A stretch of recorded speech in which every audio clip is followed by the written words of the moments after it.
എല്ലാവർക്കും വിനീത നമസ്കാരം. ശ്രീമദ് ഭാഗവതം ഏകാദശ സ്കന്ധം അധ്യായം 12 ശ്ലോകം 9, 10, 11, 12, 13, 14 6 ശ്ലോകങ്ങൾ ഇന്ന് നമുക്ക് നോക്കാം. ഭഗവാന്റെ ഉദ്ധവ ഉപദേശം തുടരണം. കൃഷ്ണായ വാസുദേവായ ദേവകീ നന്ദനായ ച നന്ദഗോപകുമാരായ ഗോവിന്ദായ നമോ നമഃ. ഓം നമോ ഭഗവതേ വാസുദേവായ. ഓം നമോ ഭഗവതേ വാസുദേവായ. ഓം നമോ ഭഗവതേ വാസുദേവായ. ശ്ലോകം 9. യം ന യോഗേന സാഖ്യേന ദാനവ്രതതപോധ്വരൈഃ വ്യാഖ്യാ സ്വാധ്യായ സന്യാസൈഃ പ്രാപ്നുയാൽ യത്നവാനപി.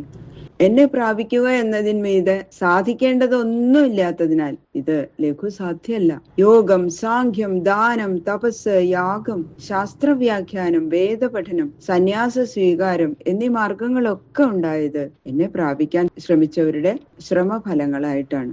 അത്രയധികം കഷ്ടപ്പെടുന്നവർക്ക് കൂടി എന്നെ പ്രാപിക്കാൻ കഴിയുന്നില്ല. ഉദ്ധവ, രാമേണ സാർത്ഥം മധുരാം പ്രണീതേ ശ്വാഫൽക്കിനാമയി അനുരക്തചിത്താഃ വിഗാഢഭാവേന നമേ വിയോഗ തീവ്രാധയോന്യം ദദൃശു സുഖായ.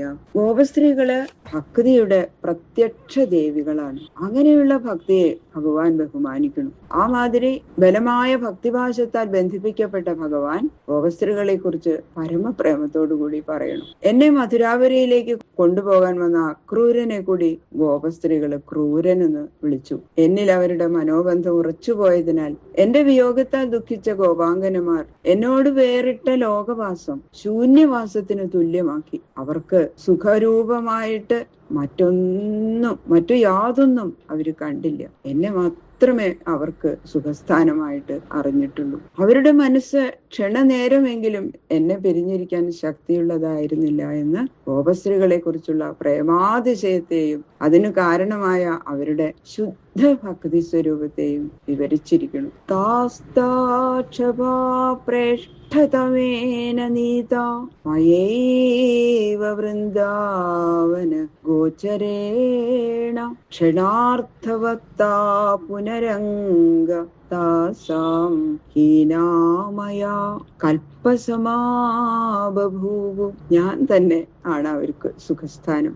അന്യമായ ലൗകിക പദാർത്ഥം അവരെ സുഖിപ്പിച്ചില്ല എന്ന് പറഞ്ഞല്ലോ. അത് വിവരിച്ചു പറയാണ്. വൃന്ദാവനത്തിൽ കളിക്കാൻ ചെന്നിരുന്നപ്പോൾ എന്റെ അരികത്ത് വന്ന ഗോപികള് പരമസന്തോഷത്തോടുകൂടി ഏതേതു രാത്രികൾ കഴിച്ചുകൂട്ടിയോ ആ രാത്രികളൊക്കെയും അവർക്ക് ക്ഷണാർത്ഥ കാലം പോലെ വളരെ കുറഞ്ഞ സമയമായിട്ട് മാത്രമേ തോന്നിയിട്ടുള്ളൂ. പരമപ്രേമരൂപനായിരിക്കുന്ന എന്നെ സിദ്ധിച്ചതിനാൽ അവരുടെ മനസ്സ് രാത്രികാലം കഴിഞ്ഞത് അറിഞ്ഞില്ല. എന്നോട് കൂടാതെ ഇരിക്കേണ്ടതായി വന്ന സമയങ്ങളിലോ ആ രാത്രികാലം ഒരു കൽപ്പകാലം പോലെ അത്ര ദീർഘമായിട്ടും അവർക്ക് തോന്നിയിരുന്നു. എന്റെ വിയോഗം ഗോപികമാർക്ക് അത്ര സഖ്യമായിരുന്നു. ഉദ്ധവ, താനാവിതന്മയി അനുഷംഗബദ്ധധിയ സുമാത്മാനമതസ്തഥേദം യഥാ സമാധൗ മുനയോബ്ധിതോയേ നദ്യപ്രവിഷ്ടായിവ നാമരൂപേ. എന്നിൽ പ്രബലമായ അനുരാഗം അവർക്കുണ്ടായതിനാൽ അധികം ആധിയുള്ളവരായി തീർന്നു.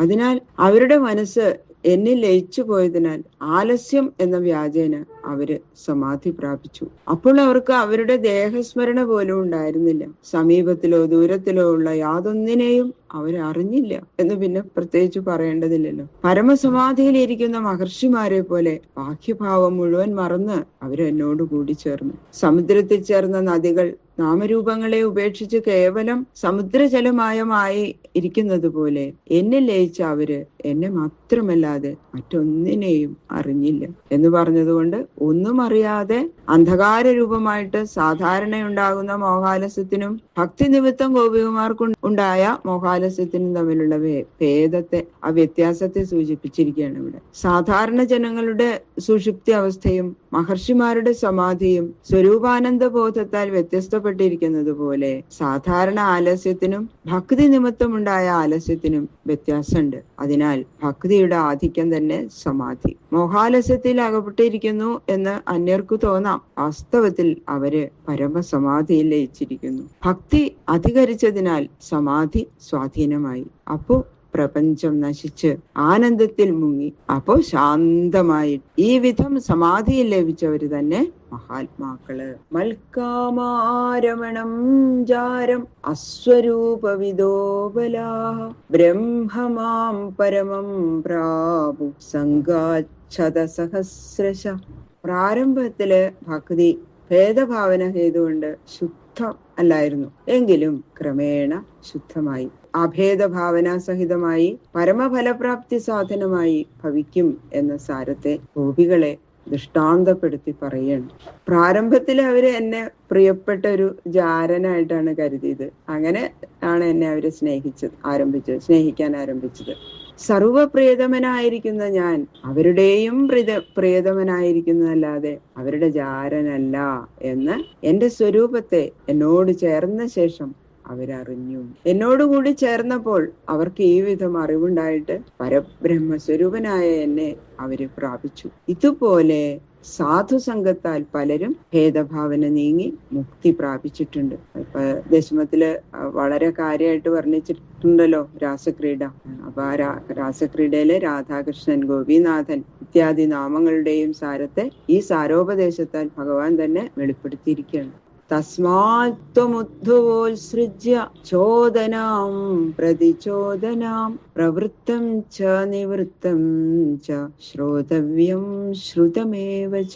അതുകൊണ്ട് ഹേ ഉദ്ധവ, നീ ശ്രുതിസ്മൃതികളിൽ പറഞ്ഞിരിക്കുന്ന വിധി നിഷേധ വാക്യങ്ങളെയും പ്രവൃത്തി മാർഗത്തെയും നിവൃത്തി മാർഗത്തെയും കേൾക്കത്തക്കതായി ഇനി എന്തെല്ലാം ഉണ്ടോ അവയൊക്കെയും ഭേദാഭേദ വ്യവഹാരങ്ങളെ പറ്റി എന്തെല്ലാം കേട്ടിട്ടുണ്ടോ ആ ഭേദക്രമങ്ങളെയും ഭ്രമഹേതുക്കളായ വാക്യങ്ങളെയും മുഴുവനും ഉപേക്ഷിച്ചോളും എന്ന് പറയുന്നു ഭഗവാൻ ഉദ്ധവനോട്. ബാക്കിയുള്ള ശ്ലോകങ്ങൾ നാളെ നോക്കാം. സർവത്ര ഗോവിന്ദ നാമ സങ്കീർത്തനം. ഗോവിന്ദ ഗോവിന്ദ ഗോവിന്ദ.